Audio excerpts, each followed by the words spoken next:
life. I lost my mom at 17. I had to move out of my childhood home at um at 20 years old, right?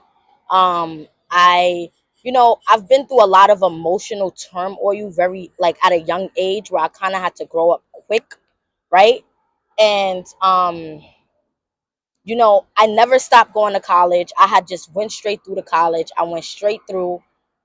I only took a break like for my masters, and um but I never took a break. I never stopped, right? I never stopped going. I've always just kept moving and grooving and accomplishing things. And I felt like that was the way I had to be, was right, was being strong was the way to be, right? But what I realized is I crashed. I end up crashing, right?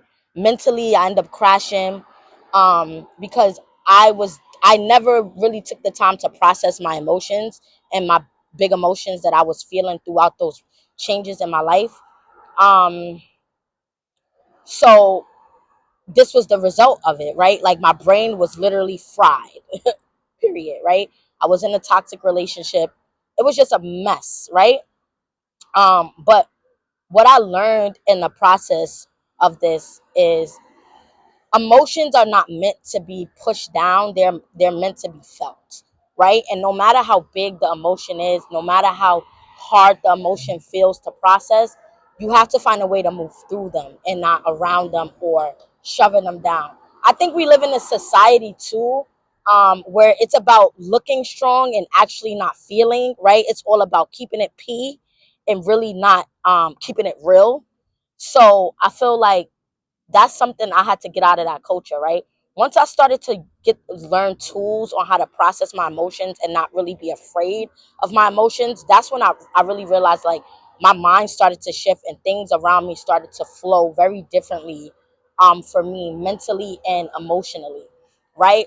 I still get uncomfortable emotions, but I stop now and I really sit and I process what I'm feeling, right? If I have to take time away from the world for a while, isolate for a little while to just process the things that's going on, I do that. Therapy is also another way that helped me process these deep and big emotions that I was experiencing and pent up, suppressed emotions, right? Because people got to realize the opposite of expression is depression. And that's what I was experiencing. I'm a very free spirited person, and I love to be creative and express myself in a lot of different ways. And having all of those pent up emotions is just not healthy. Also, I want people to change their view on therapy and stop thinking therapy